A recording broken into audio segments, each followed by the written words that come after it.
So thank you for joining us this morning for our Small Business Boot Camp. I am your host, Robert Theobald, Small Business Ombudsman and Vice President of Small Business Services. And while we are going through this intro, please continue to post in the chat where you are tuning in from. It was great to see we have people tuning in from all over Arizona, and I also saw Virginia and Florida and some other places. So glad to have so many people with us today for this session. We're really excited about it. One of the things we like to do if you're new to the boot camp is we like to start by recognizing all of our community partners. We could not do these webinars without our community partners, their time, their effort, and their expertise. And this is just a small sample of the 120 plus different companies that have participated as presenters on the boot camp. The Small Business Boot Camp is designed to support small businesses as you prepare, plan, and grow going into the future. It was developed out of the pandemic and has grown and morphed into a program to help support businesses, small businesses in the current economic climate. And again, as you prepare, plan, and grow. Not only is it the webinar that we do every Tuesday morning at 7 a.m., and the workshops that we do, but the Small Business Boot Camp contains the Small Business Content Library. And so our webinars that we do every Tuesday, any of the special sessions we may do, and some of the workshops that we host are recorded and then posted in the content library. And so we have a collection of well over 250 recorded webinars and presentation resources to help support small businesses. You can access this at no cost and at any time, and you can find it at the bottom of the Small Business Boot Camp webpage. One of the things we like to do in that is record, share the slide decks. And so, for example, with today's presentation, the slide decks and some additional materials that will be provided will be included with that recording in the content library. Some other programs that the Arizona Commerce Authority provides to support small business are the Career Readiness Credential, the Arizona Innovation Challenge, Arizona MEP, the Manufacturing Extension Partnership. Those outside of Arizona, MEP is also a national program, so your state may also have a program to support you if you're a manufacturer.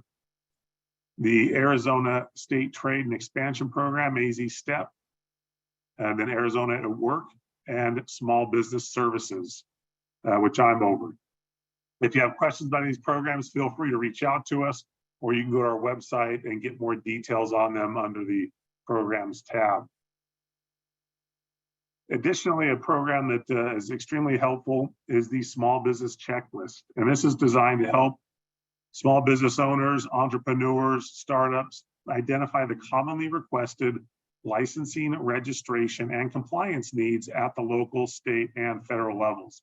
You can also find a lot of other information on business planning and development, procurement, marketing, funding, and other items in there that can help support your business. And we have two ways to access that information. We have our very detailed checklist where you'll go on the website, you'll check a number of boxes and get a lot of information. Or for a simpler response, a little bit quicker response, you can use our virtual assistant, Sally, that'll be on the screen, and you can use that chat and virtual assistant to get some information as well. So one thing we want to share is we like to share our updates. Each week there may be various updates. So there's an important webinar on Tuesday, July 25th at 11 a.m. We will post the link for it in the chat. It's presented by the IRS, and it is about the Employee Retention Credit Program.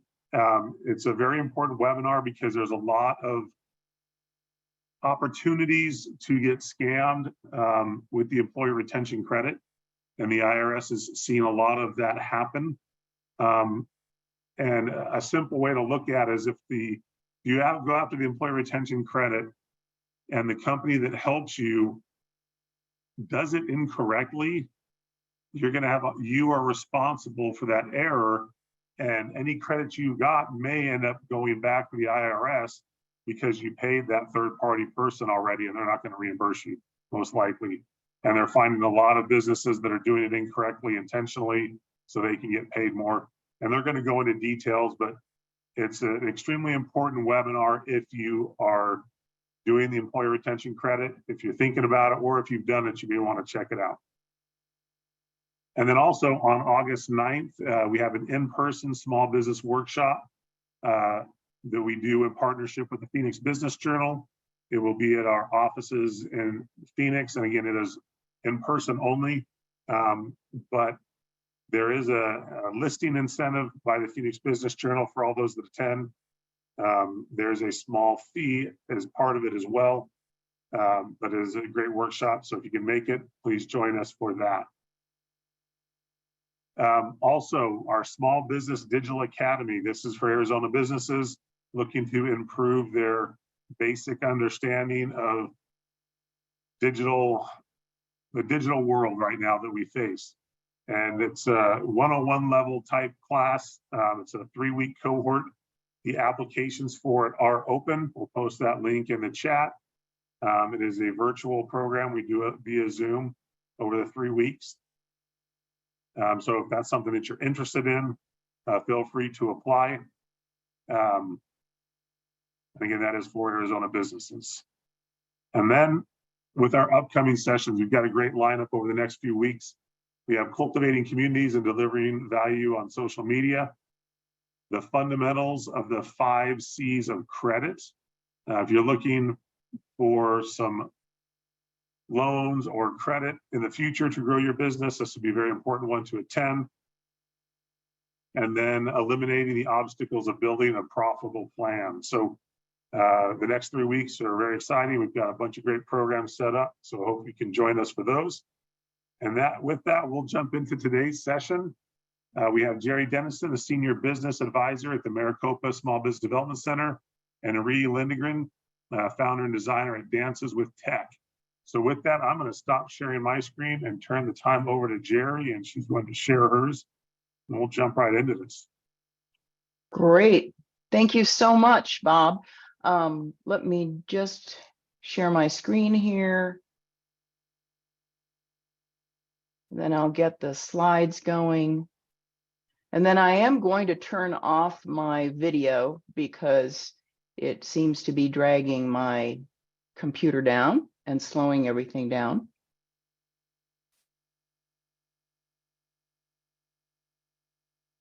As we can see by how slow it is for my computer to respond right now.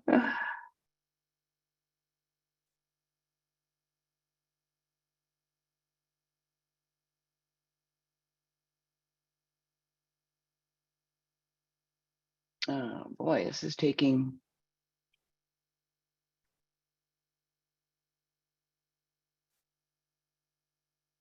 a real long time. Sorry about that. Wow. Okay. Oh, there we go. Yeah, we practiced it this morning and it didn't take that long. So sometimes it lags. So. Right, the lag. So I'm glad I turned off the camera. So thank you so much. So we're going to be talking today about ChatGPT. And I won't bore you with the details about my background and Ree's because Bob gave a little bit of background. I just want to say that I am with the Maricopa Small Business Development Center. We're the lead center in the state of Arizona, and there are 10 SBDCs throughout the state of Arizona. I noticed several of our colleagues from around the state are on this Zoom session today. We are also part of a network of about 1,000 SBDCs. So if you aren't familiar with small business development centers, look up the one that's closest to you, wherever you live and work, because I'm sure you'll find that there is an SBDC near you, and we are funded by the Federal Small Business Administration and hosted usually by a community college or a university, and in our case, Maricopa. And we work in partnership with the Arizona Commerce Authority, among other partners. Ree is, as Bob said, is the owner of Dances with Tech. She's also visiting professor of dance and media for ASU Dance Department. And she's going to talk to you about the creative side. I'm going to share information about ChatGPT from a text standpoint. So we'll talk about the pros and cons. I'll also share some examples of how small businesses can use ChatGPT, and I'm going to ask you, the audience participants, for some input as we go through some of those prompts. And then I'm going to turn it over to Ree, and she's going to talk about the creative side, how you can use some different AI tools for graphic design, logo development, and a lot more. So first of all, what is ChatGPT? If you have not been using it, it was developed by OpenAI a few years ago. And it is, for all intents and purposes, an intelligent chatbot. But it can't. So the advantage of this is you can use it for a myriad of things, right? It can automate responses. If you need to have FAQs, which is a smart thing to have on your website, you can ask ChatGPT to come up with a list of FAQs for your industry, as well as the answers, just as an example. You can use it also to automate some customer service responses. You know, when customers, like those support questions that the people ask all the time, a lot of that can be automated versus having someone online answering the same question over and over and over again. It's also great for stimulating some creative thinking ideas for blogs and emails, for example. It's great for reducing any kind of repetitive task. If you have staff that are doing the same thing over and over and over again, maybe there's an AI tool that can be used to help them automate that, relieve them from doing those repetitive tasks, and go on to something else that's more creative. Doing surveys, getting customer feedback. This is an Embed Social provided this article, which is really great, it has an 8-step process for describing how you can integrate ChatGPT into your customer feedback analysis. So that might be something that you might want to explore. It's also great for using to just get started on a business plan, for example, or a marketing plan. You can ask ChatGPT to write you a marketing plan for your particular industry, or give you the topic, the chapter sections for that. And blog articles, emails, website content, just a ton of things that you can use it for. So just some cautions and limitations about this. I like to equate this to a child that doesn't know right from wrong. ChatGPT doesn't know right from wrong. It doesn't think critically. It has no emotional intelligence.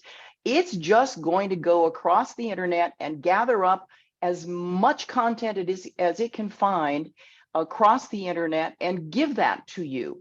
The other thing that you need to keep in mind is that it may be replicating some stereotypes. It doesn't know what it finds out there. It doesn't know if the data is valid, if it's factual, or if it's not. It's also based on 2-year-old information. The free version of ChatGPT was updated as of 2020 and has not been updated since. Now, there is a premium version of ChatGPT that is ChatGPT 4.0, but you have to pay for that through OpenAI. However, there are a couple of other options. Bing Chat, which is Microsoft's version, is free and it uses ChatGPT 4.0. So you do need to download Microsoft Edge, the Edge browser, and then you can use Bing Chat.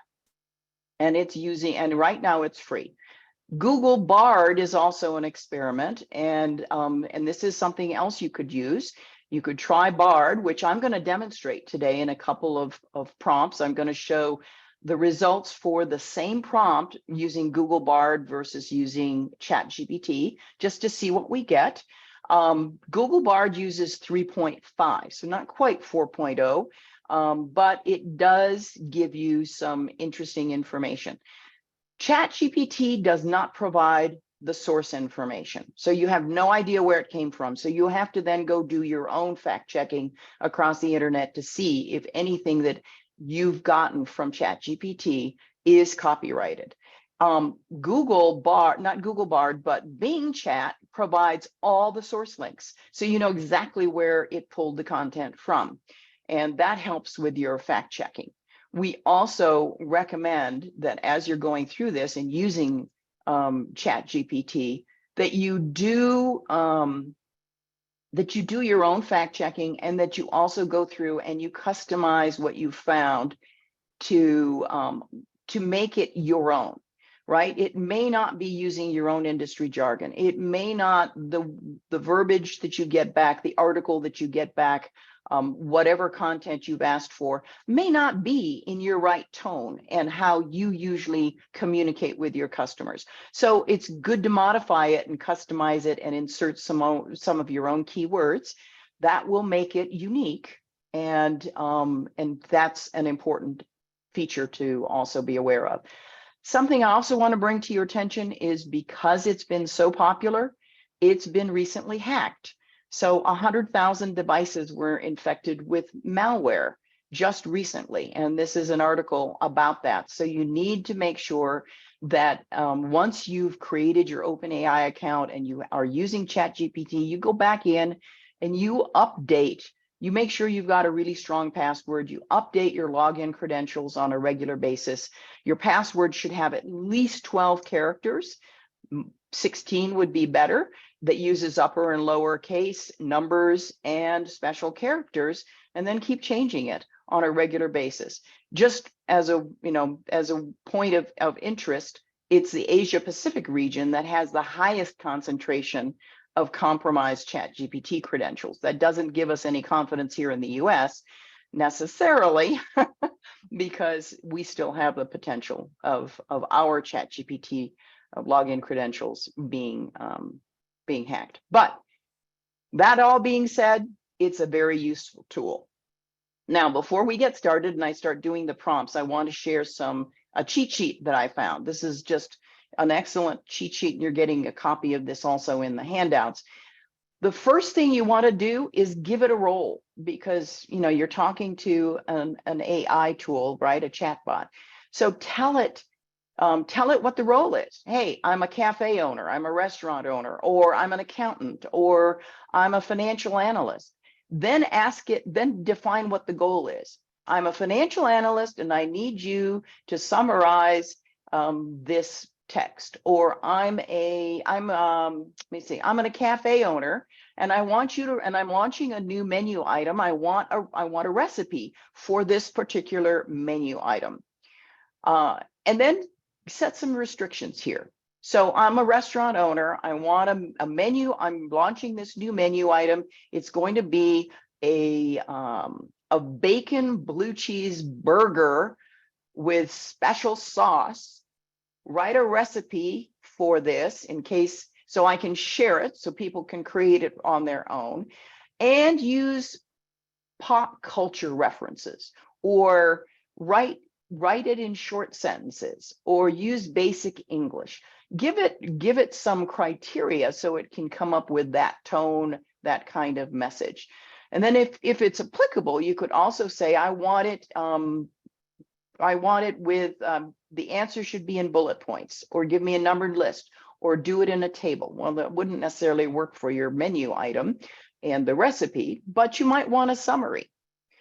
That's the cheat sheet, okay? And so we're going to kind of follow that as we go through these prompts. So let me stop sharing my screen now, this particular screen, and I am going to go to my computer.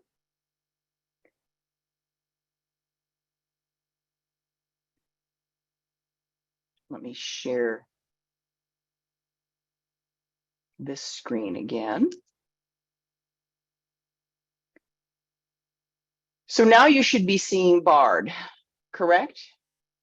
If someone could just verbalize. Yes, we see it. Okay, perfect. Okay. So this is, I'm going to do this in Bard, and then the next one I have over here is ChatGPT. So we'll enter the same prompt.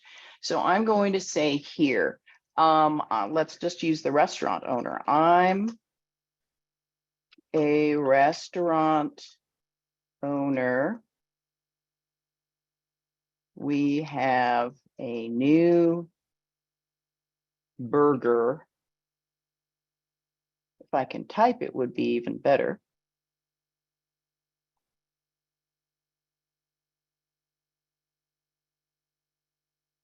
With blue cheese and bacon.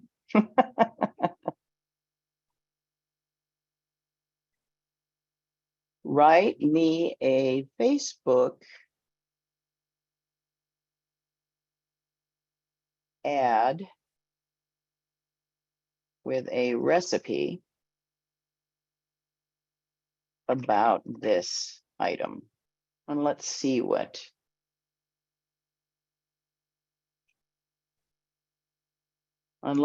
blue cheese, what Bard gives us.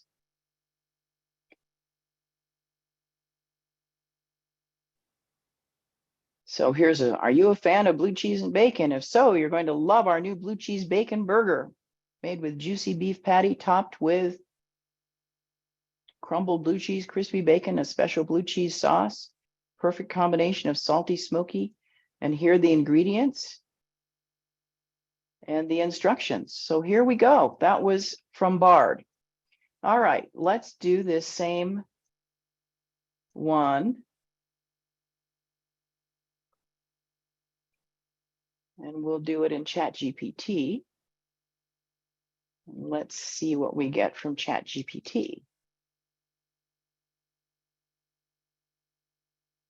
So here you get some emojis with ChatGPT. Dive into flavorful bliss. Let's see, it's still going.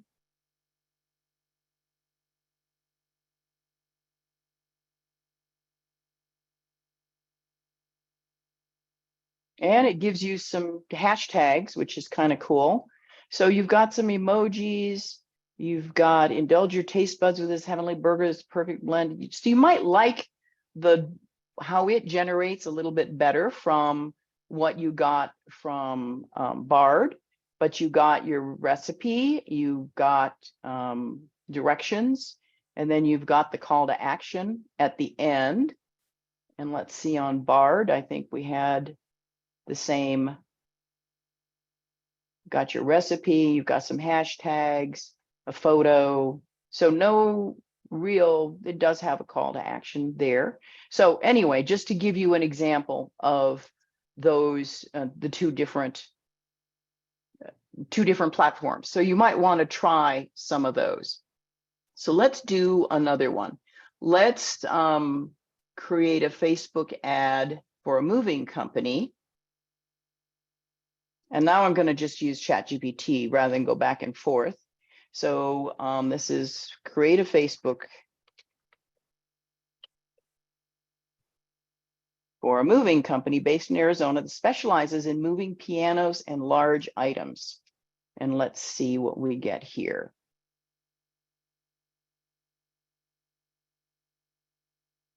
And it's thinking. So here's ChatGPT, relocate your treasured melodies with ease.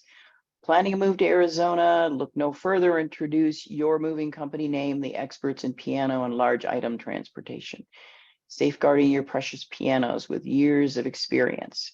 So you can see that you get some really good marketing language too.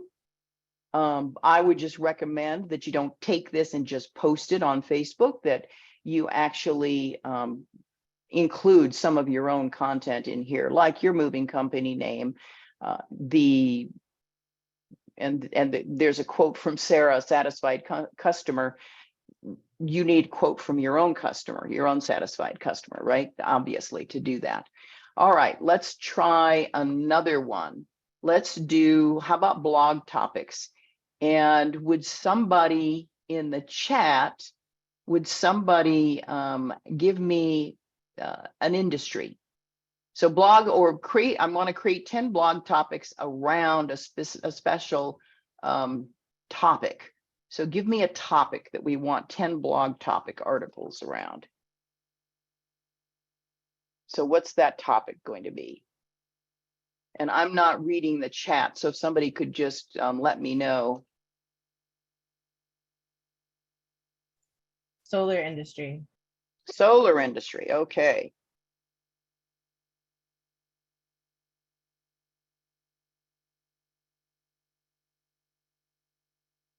Okay, and clickbait titles mean we're asking for is titles that have specific keywords in there that that are going to generate response. So in other words, they're they're titles with keywords that people have a high likelihood of clicking on. So that's what we're looking for. So shocking secrets revealed, how solar power is revolutionizing energy consumption. Is your electric bill draining your wallet? Discover how solar panels can save you thousands. So these are great topics. Okay, blog titles. Let's see. Government contracting, someone said. All right, so let's do the same thing, but let's do it with government contracting.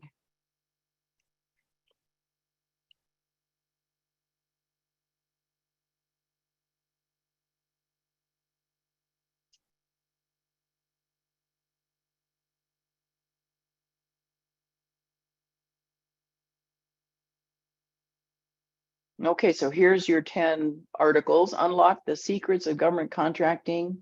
Government contracts, the ultimate power move for entrepreneurs.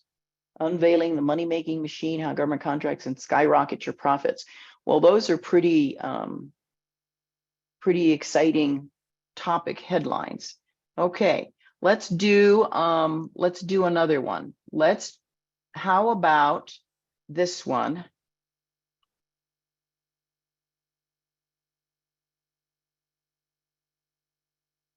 Generate a list of ideal keywords to target for a dentist located in Queen Creek, Arizona.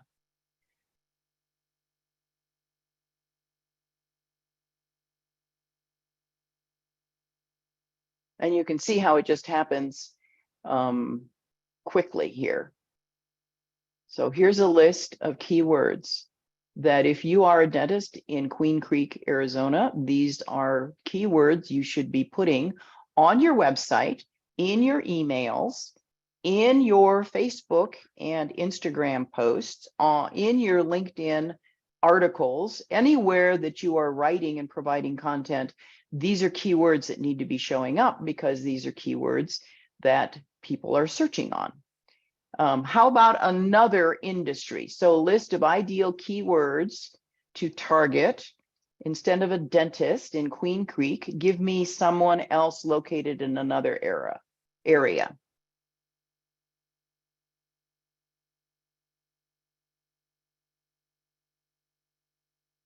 We got anything in the chat? Auto shop in Mesa.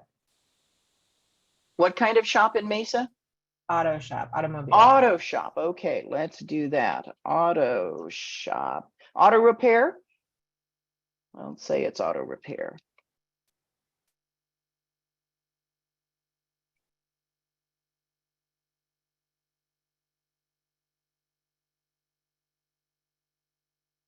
All right, let's see what we get here. So we want a list of keywords.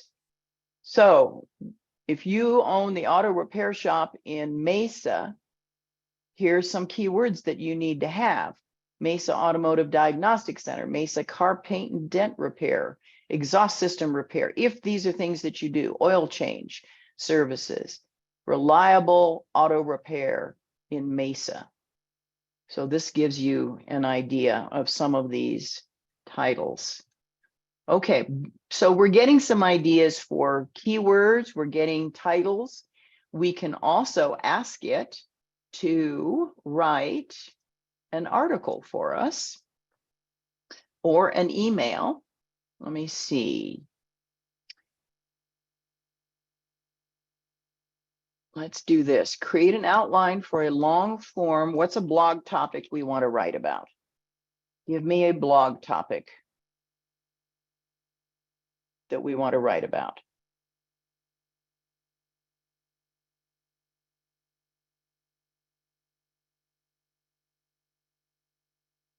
A nonprofit in Mojave County looking for donations. Okay, let's write content around a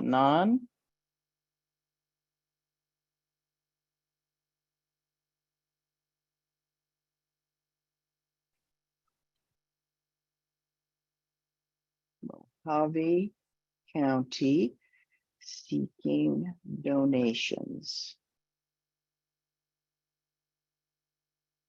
So this is going to be an outline, and then you can add your contents. The importance of nonprofits in Mojave, how individual, let me see, here we go. I'm scrolling, it's just producing. You see how quickly it produces. So the understanding nonprofits in Mojave, overview of nonprofit organizations, their impact on the community, limited funding sources, increasing demand for services, why your donation matters. So this should stimulate some ideas for how you can write. Even this could be a proposal, right, for a grant. But here's some information that you want to cover and you want to include in that article, whether it's a blog article or it's a proposal or it's a grant that you're applying for. So that's another way to use ChatGPT. Okay, so if you're a developer, it can also write the HTML code for you. So here's an example. We're going to do this even if you aren't a developer, but you have forms, you need to put a contact us form on your website. And let's say you're building the contact us form in your email marketing, like in MailChimp, right? Or in one of the other email marketing platforms, and you want to embed it on your website. Well, you need the HTML code for that. So here's something that you can ask. I'm just going to use, this is my own personal email because we have to use who is it coming from.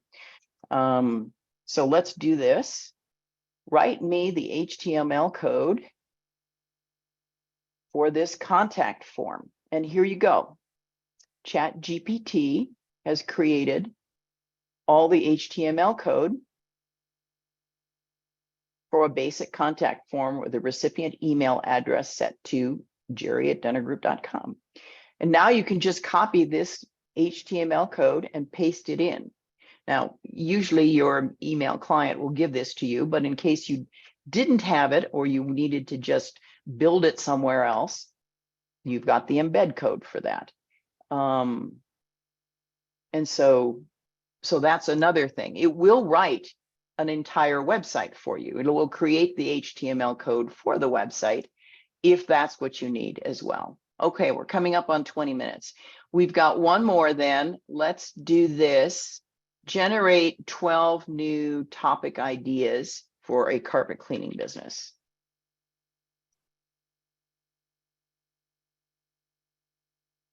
We're going to just do it as a carpet cleaning business.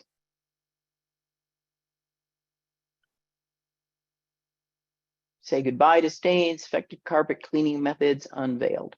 All right, so that gives you an idea of some of the prompts that you can provide to ChatGPT to just come up with a wealth of information on helping you write your blog articles, generate a marketing plan, start a business plan, all of that. So now, let me see, now I need to start sharing my screen. I'm going to turn it over to Ree, because Ree is going to now share information with you about how you can use ChatGPT and other AI tools for real creative aspects. Let me just start sharing my screen here. Thank you, Jerry. That was great. I learned something new every time. So my entry point into AI art making is as a newbie. I am not an expert AI art maker. I am an average human with high technical capacity. I understand technology pretty well. Just curious, right? So I'm exploring it, which I think is really helpful because what I can bring to that is a beginner's mindset and introduce you into a bunch of different platforms that you can explore. And so the thing that I'm realizing about all of these AI platforms, kind of like what Jerry was saying with ChatGPT, is that it's really about learning the language that the specific platform speaks, because each AI art platform has a different data set. And so each AI platform, even in art making, is going to produce different results. So as we're finding the, the slide deck. I'm sorry, yeah. Oh, great, awesome. Thanks, Jerry. So this is a really cool example. You might have heard about it in the news, the Space Opera Theater by Jason Allen. And it was made on Midjourney, and it won an award in the Colorado Fair. And so this is the potential, right, of AI art making. If you can learn to speak the language, you can make these different kind of unique designs. You can also use it for inspiration. And then as small business owners, we can use it for all kinds of different things, from creating logos to menus to social media advertisements, and even editing video, which I'm excited to share with you today. My other disclaimer is that if you're new to this and you want to play with AI art and you would like to work with someone, I recommend hiring someone to do like a higher level jumpstart into AI art making to like produce different things for you, right? And it can cut down on their workload. So it's useful to still use the AI art and hire someone to do that. And then it also, you can just play in it. So you can also just explore and try it out yourself. So there's two different ways you can go, but it does take some time. So I just want to make that little disclaimer. And then if you go to the next slide.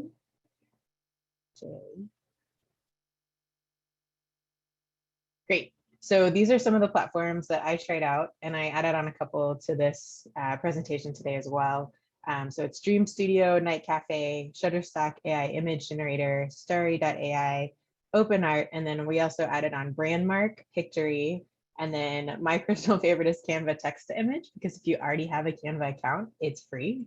If you have like a premium account, you can also use it for free as well. So you can try out how to use AI art on Canva and then keep going from there.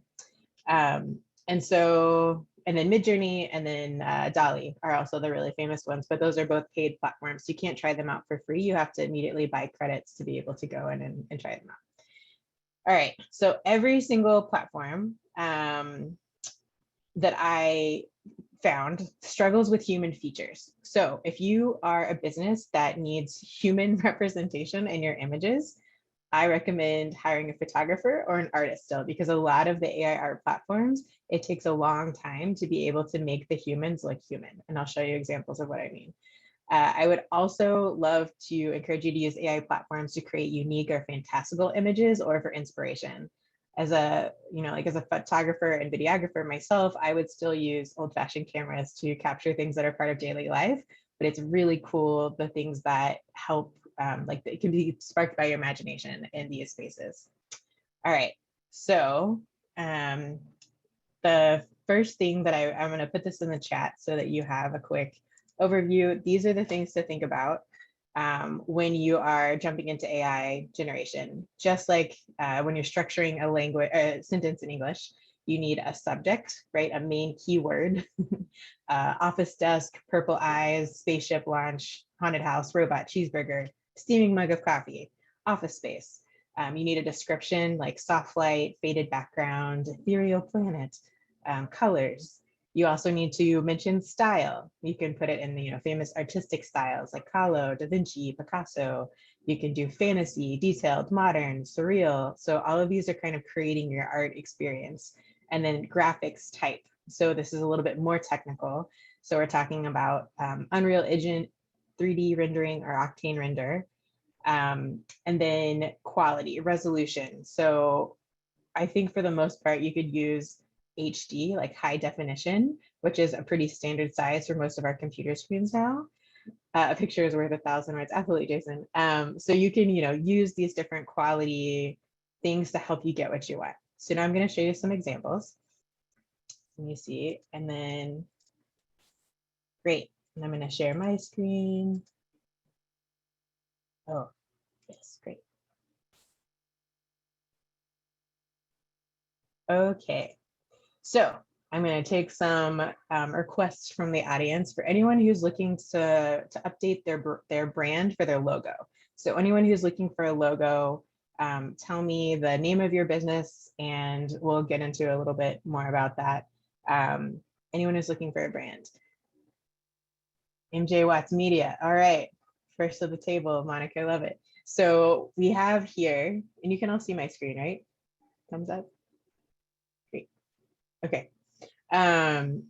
So Brandmark is a really interesting logo platform. It's free to try. And then if you want to use any of the branding, you would pay to download it. It's like 25 bucks for one image or you can do a full upscale, like for like $65, you can do like business cards and all these other things. And so it has a color wheel, a logo rank, logo crunch, and font generator. And it's really easy to use. So we're going to go into MJ Watts Media. And what is your slogan, MJ Watts Media?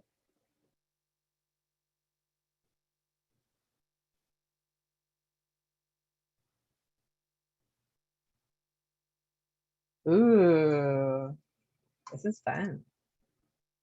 Okay. And then what are some brand keywords that you would use to describe the look and feel of the brand and the logo that you want?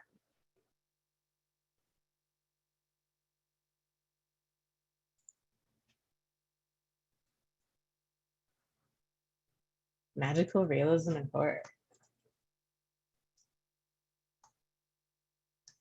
Okay, let's see what it's got. And then I'm guessing maybe like a dark color, but tell me if I'm wrong. Color style.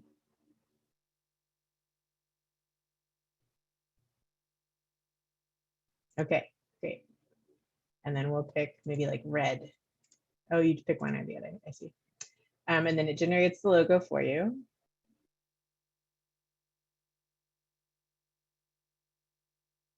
All right, so we have some different options, and then you can click through. There's a ton of them. I did it for my business as well, and it was a little overwhelming, actually, the options, but it's cool because then you can use these to, love that, to be inspired, right? Or to, you could, choose this and then keep iterating on it. So say you wanted, this one looks pretty cool. So say you were to take this one, you could get ideas from it, click ideas, it'll go into more detail, you can kind of make different variations on it. You could do font ideas, pick different fonts, things that you think look cool. Yes. Your screen is a little blurry, Okay. and we're just wondering if you blurring your background is creating that.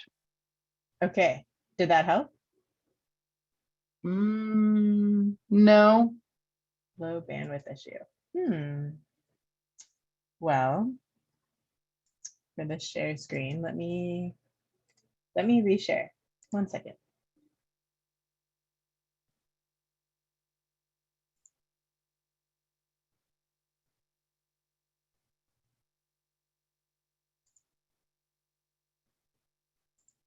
Is that any better?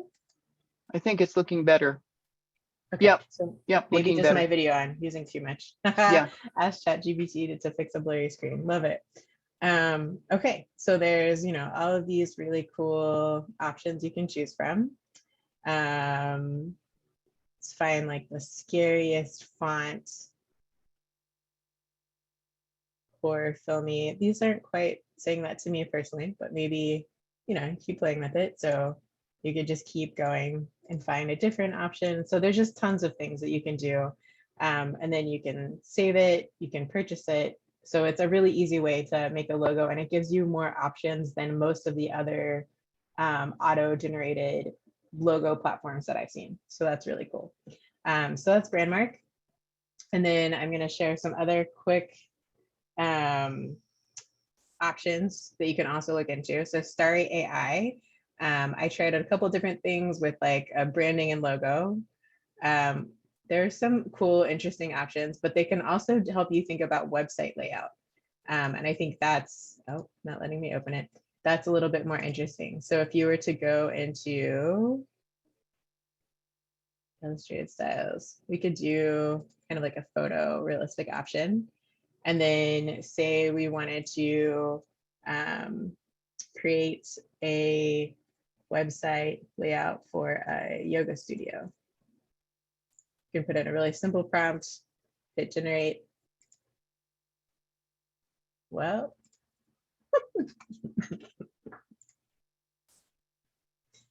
this has worked before. I'm not really sure. Hold on. Please hold, technical difficulties.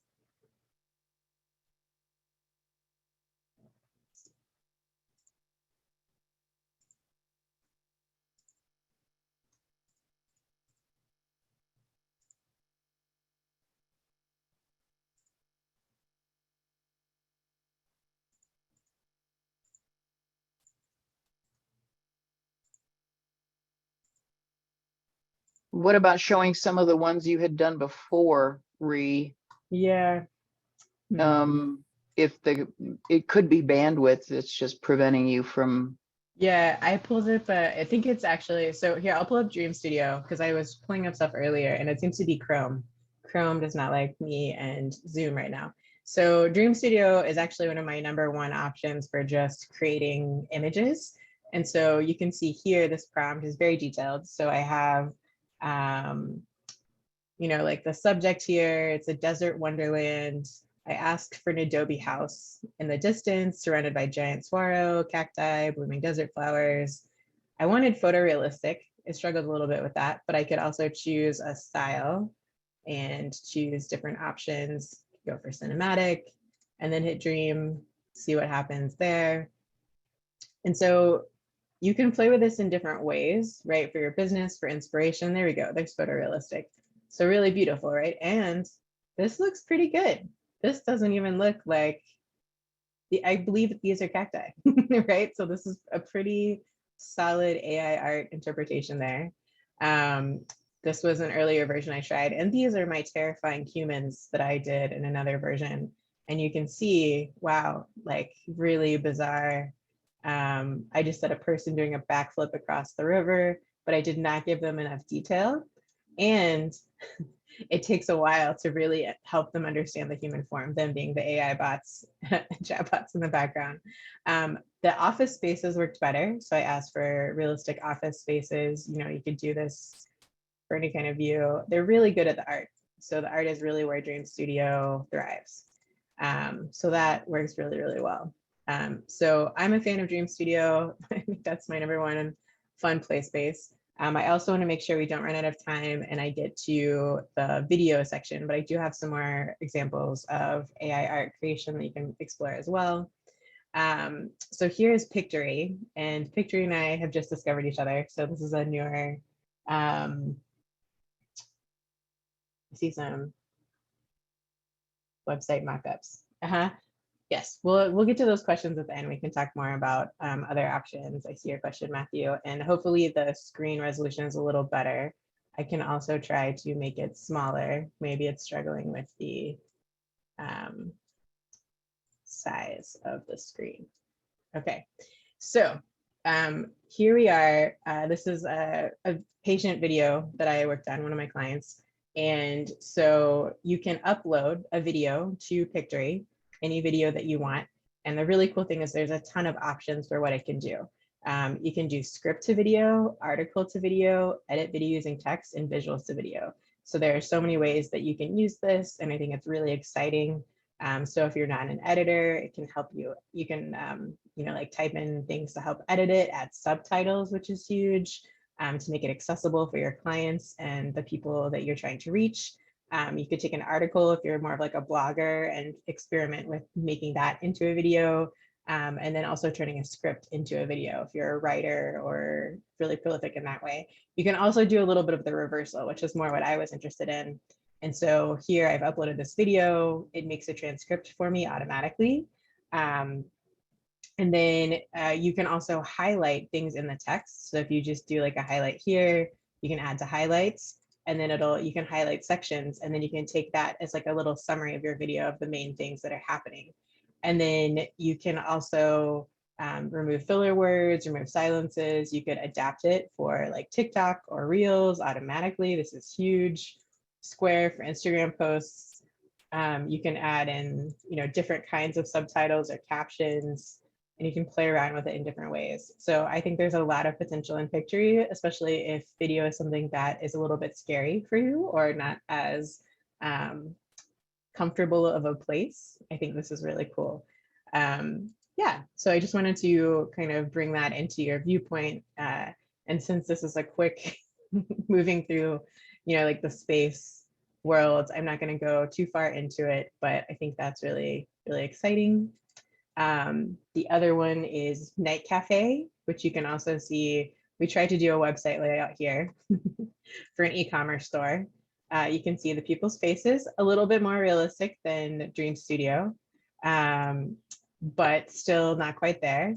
And the layout was a bit of a struggle for this website here. And then I also wanted to just let you see what Midjourney looks like, because for me, seeing the platform is really helpful to figure out what I want to use or what I want to play with. And so Midjourney, you need a Discord. You need to be comfortable in Discord to be able to use it, but you can, like type in these things and you pay for a subscription, and it's got a lot of, a pretty huge data set. And so you have a lot more variety, and you can see a lot of people playing with very different images. You can also try to make logos and other things in the space. The other thing to know is you can't use brand names or anything that could be like a legal issue. So you can't put Nike sneakers in there. You can't use their cup of Nespresso. These are things that you cannot include in any AI art making because they are subject to copyright. So that's Reed, there's a question here about, can you upload a photo to one of these, for example, a picture of a house, and then have it alter it to make it more nautical or something like that?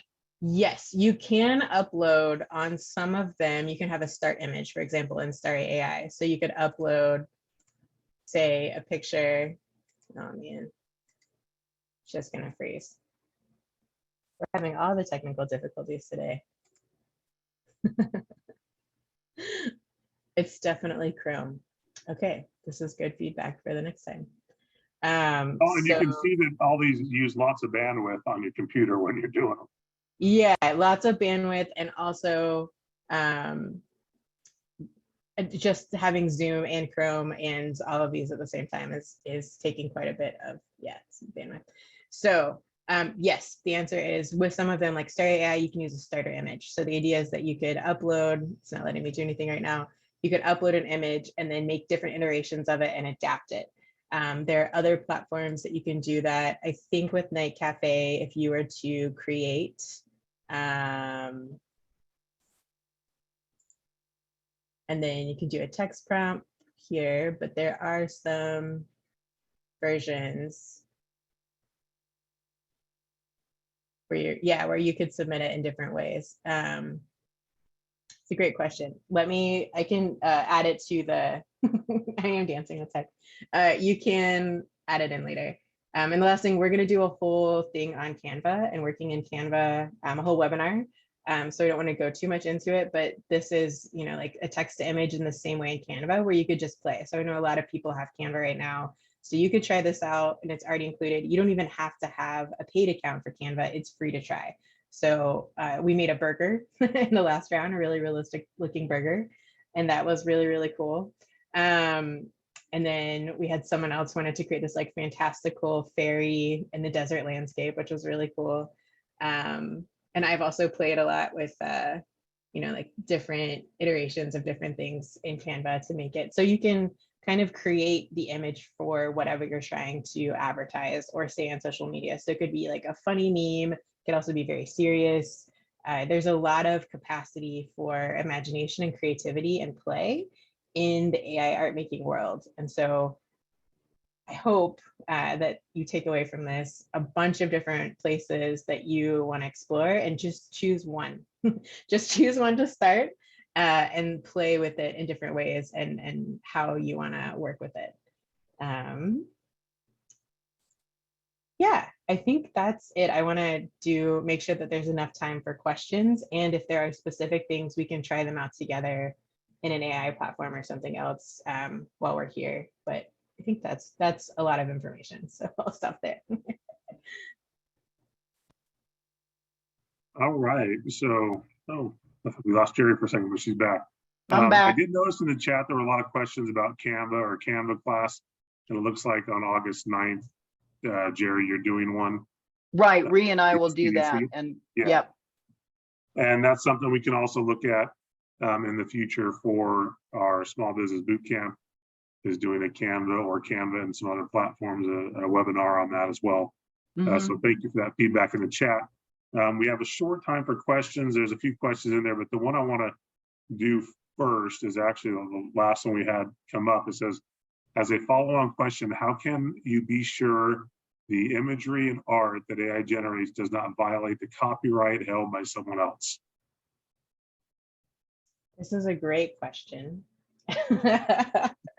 Right now, as far as I know, none of the AI platforms that I've seen so far have the kind of Bing chat links to original sources. So where they're getting their images and where they're sourcing information, I don't know. I would say the best way to make sure that you're not doing copyright infringement is to ensure that you're using things that are very generic, and you're not using things that are too specific. And if they are specific, then it's a photo that you uploaded yourself to manipulate and change the image in a way that makes sense for you. There are also a lot of images that are Creative Commons. And so there's a huge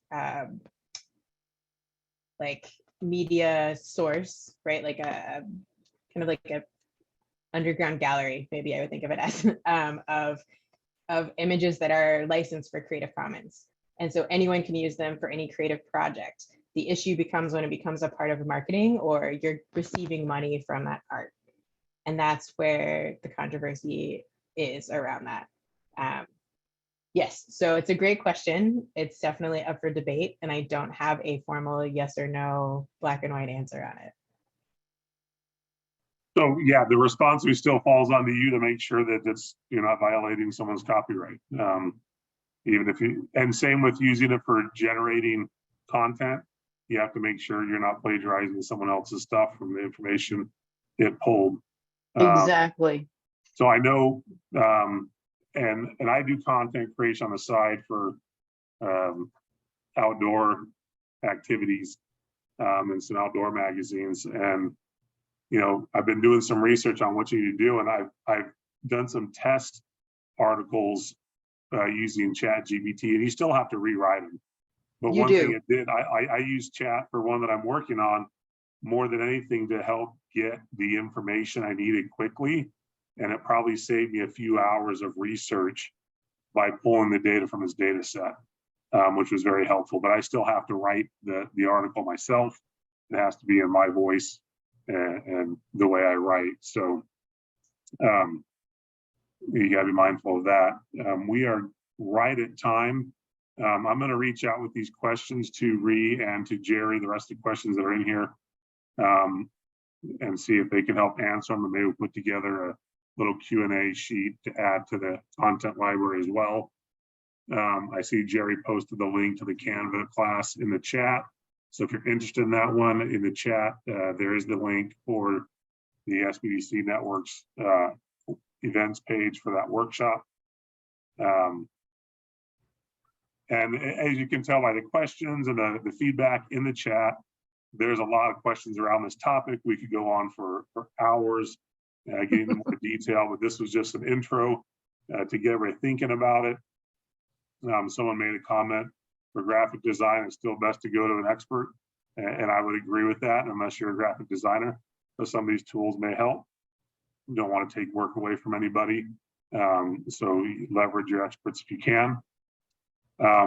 With that, Jerry or Reed, do you have any last minute comments before we wrap up?